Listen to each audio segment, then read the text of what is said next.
Putin ने Zelensky की हत्या की कोशिश की, लेकिन उनकी योजना रूस पर उलटी पड़ रही है। संयुक्त राज्य अमेरिका समझ रहा है कि रूस के युद्ध विराम पर सहमति के बिना शांति संभव नहीं। यही एक चीज है जो पुतिन नहीं चाहते। तो चलिए शुरुआत से शुरू करते हैं। देखिए, कुछ ही दिन पहले 1 दिसंबर को राष्ट्रपति जेलेंस्की और यूक्रेन की प्रथम महिला आयरलैंड पहुंचे। इस लैंडिंग में कुछ बहुत भाग्यशाली था। जेलेंस्की का विमान तय समय से कुछ मिनट पहले ही पहुंच गया। खैर, हमें कुछ दिन बाद ही पता चला कि इससे एक बहुत गंभीर स्थिति टल गई हो सकती थी। इस रिपोर्ट को देखें। 4 अज्ञात सैन्य प्रकार के ड्रोन राष्ट्रपति जेलेंस्की के विमान पर लैंडिंग के समय हमला करने की कोशिश कर रहे थे। वे ऑपरेशन को अंजाम देने में सिर्फ इसलिए असफल रहे क्योंकि विमान अपनी निर्धारित समय से कुछ मिनट पहले ही लैंड कर गया था। जैसा कि पता चला है, जिस समय लैंडिंग की योजना बनाई गई थी, चारों ड्रोन ने नो फ्लाई जोन का उल्लंघन किया और राष्ट्रपति के विमान की अपेक्षित अप्रोच ट्रैजेक्टरी के साथ उड़ान भरी। सौभाग्य से उस समय तक जेलेंस्की का विमान पहले ही कुछ मिनटों से जमीन पर था।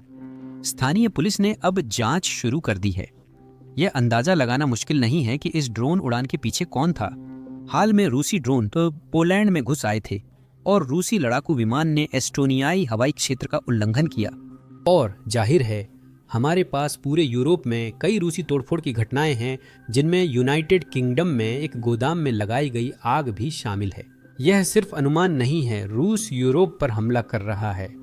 असल में जो लोग यूके के गोदाम में आग लगाने की घटना में शामिल थे, उन्हें वास्तव में दोषी ठहराया जा चुका है। और यह साबित हो चुका है कि उन्हें रूसी एजेंटों ने इस हमले को अंजाम देने के लिए पैसे देकर रखा था। इस रिपोर्ट पर नजर डालिए। ये लोग रूस के नहीं हैं जो पूर्वी लंदन के एक वेयर हाउस की दीवार पर चढ़ रहे हैं। ये रूस के नहीं हैं जो आग लगा रहे हैं और खुद को एक इमारत में आग लगाते हुए फिल्मा रहे हैं, और जब आग जल रही है तो भागने वाले भी रूस के नहीं हैं। यह आग पूर्वी लंदन के इस औद्योगिक क्षेत्र के अंदर एक वेयर हाउस को निशाना बनाकर लगाई गई थी। यह घटना पिछले साल हुई थी। करीब 1.25 मिलियन पाउंड का नुकसान वहां रखे सामान को हुआ, जिसमें यूक्रेन भेजे जा रहे स्टारलिंक सैटेलाइट उपकरण भी थे। हमले को अंजाम देने वाले लोग ब्रिटिश थे, लेकिन इसका दोष रूस पर लगाया गया। यूके पुलिस ने कहा कि इन लोगों को गर्मी में आगजनी का दोषी पाया गया। ये दोनों जो साजिशकर्ता थे, मॉस्को के आदेशों पर काम कर रहे थे। ये हैं डिलन अर्ल और जेक रीव्स, जिन्होंने दोनों नेशनल सिक्योरिटी एक्ट, यूके के नए जासूसी कानूनों के तहत अपराध स्वीकार किए हैं। ओल्ड बेली में सुनवाई के दौरान अदालत को बताया गया कि अर्ल ऑनलाइन मैसेजिंग ऐप्स से रूसी एजेंट्स से जुड़ा था। अदालत ने पाया कि इन यूजर्स ने उसे भर्ती किया, उसे निर्देश दिए और उसे भुगतान करने का वादा किया। रूस इन सभी गुप्त हमलों को उन सभी देशों के लिए सजा मानता है जो यूक्रेन का समर्थन कर रहे थे। यही वजह है कि पुतिन इतने सारे अलग अलग यूरोपीय देशों के पीछे पड़े हैं। इसमें Poland, Lithuania, Germany, UK, Ireland आदि देश शामिल हैं। रूस पकड़े जाने पर यूरोपीय देशों के आरोप लगाने पर खुद को पीड़ित दिखाता है। पुतिन टीवी पर आते हैं और कहते हैं, अरे देखो, ये सारे यूरोपीय देश रूस के साथ युद्ध शुरू करना चाहते हैं, न कि रूस उनके साथ। असल में उन्होंने ठीक उसी दिन ऐसा किया जिस दिन रूसी ड्रोन राष्ट्रपति जेलेंस्की पर हमला कर रहे थे। सुनिए। मैंने ये 100 बार कहा है, हमारा यूरोप से लड़ने का कोई इरादा नहीं है, लेकिन अगर यूरोप लड़ना चाहता है और वे ये लड़ाई शुरू करते हैं तो हम तैयार हैं अभी।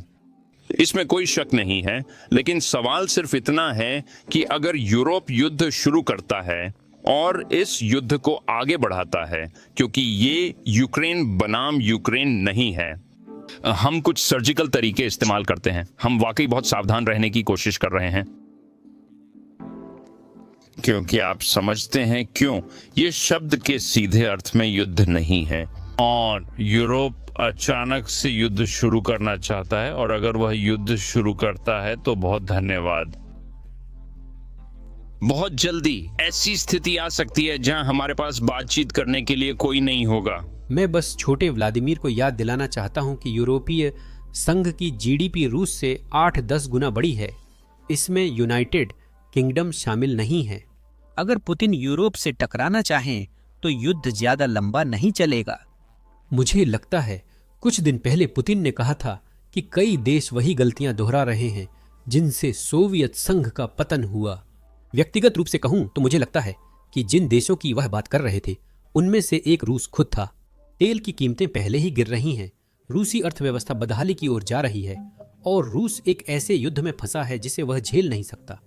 रूसी लोग तार्किक सोच के लिए ज्यादा मशहूर नहीं हैं, वरना पुतिन ने युद्ध शुरू नहीं किया होता।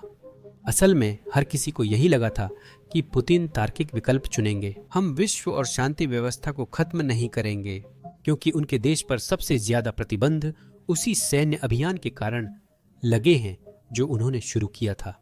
अब हम जानते हैं कि पुतिन तर्क की ज्यादा परवाह नहीं करते। अब हमारे पास क्रेमलिन टीवी है जो यूरोपीय अधिकारियों की हत्या की बात कर रहा है।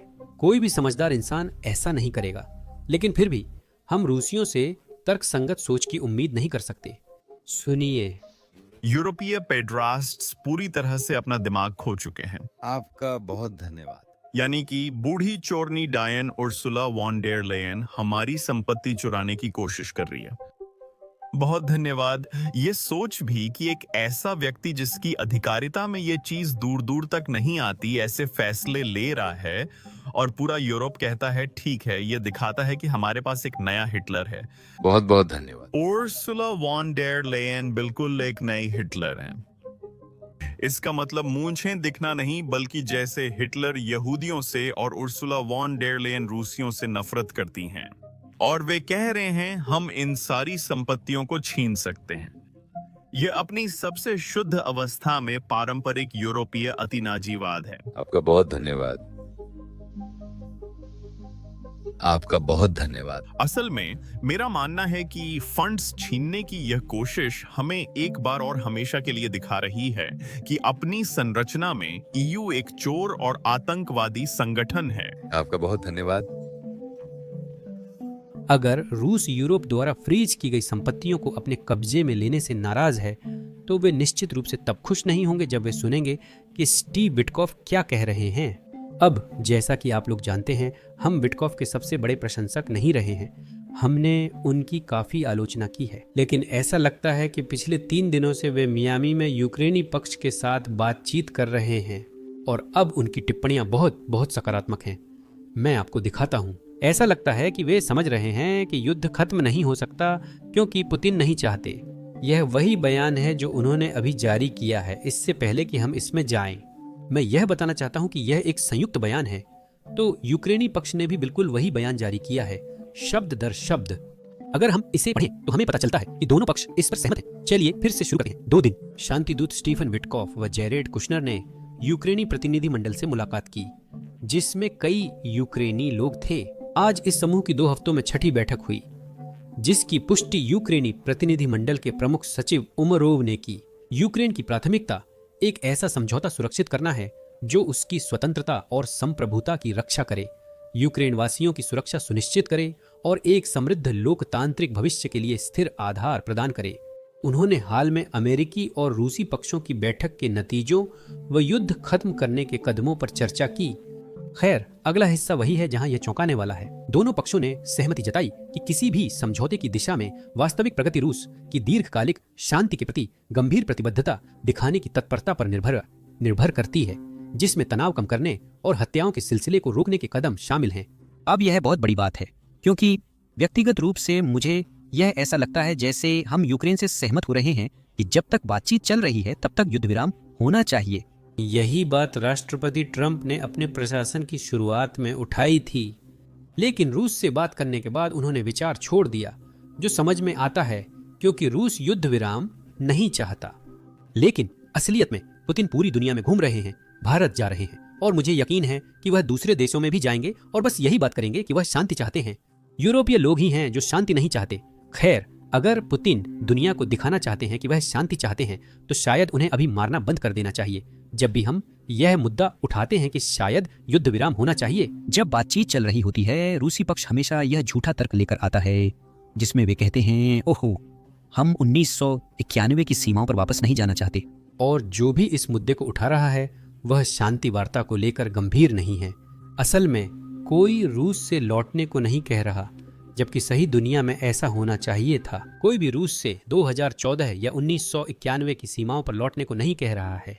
एक युद्ध विराम का मतलब मूल रूप से यही है कि आप जहां हैं वहीं रुक जाएं, और रूस तो इसके भी खिलाफ है। तो उम्मीद है कि कोई भी जो रूस समर्थक है मुझे नहीं पता कि आप ये वीडियो क्यों देख रहे होंगे।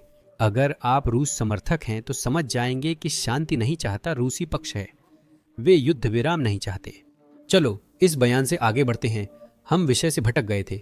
पक्षों ने फ्यूचर प्रॉस्पेरिटी एजेंडा की समीक्षा की, जिसका उद्देश्य यूक्रेन युद्ध के बाद पुनर्निर्माण और अमेरिका यूक्रेन आर्थिक पहलों व दीर्घकालिक पुनर्प्राप्ति परियोजनाओं का समर्थन करना है। अमेरिका और यूक्रेन ने कहा कि युद्ध का अंत, युद्ध विराम और तनाव घटाने के विश्वसनीय प्रयास जरूरी हैं ताकि आक्रामकता रोकी जा सके और यूक्रेन की पुनर्निर्माण योजना को सफल बनाया जा सके, जिससे देश पहले से अधिक मजबूत और समृद्ध हो। युद्ध पक्ष कल फिर मिलेंगे ताकि चर्चा आगे बढ़ सके।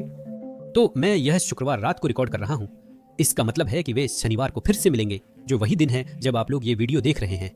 अगर और जानकारी मिलती है तो कल अपडेटेड वीडियो बनाऊंगा, लेकिन आज यह एक शानदार बयान है। यह स्टीव विटकोव से आ रहा है, जो पहले प्रोरूसी थे। अब वे भी मानते हैं कि रूस शांति नहीं चाहता।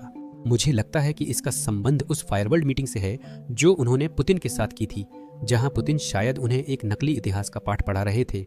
ऐसी वीडियो बनाने की एक समस्या है जहां हम बहुत सारे ड्रोन हमले दिखाते हैं, भले ही वीडियो में कोई इंसान या रूसी सैनिक घायल नहीं हो रहे हों। YouTube आमतौर पर हमारी वीडियो को डिमोनेटाइज या प्रतिबंधित कर देता है। दरअसल पिछले हफ्ते YouTube के अनुसार हमारी 4 युद्ध संबंधी वीडियो डिमोनेटाइज हो गई थीं।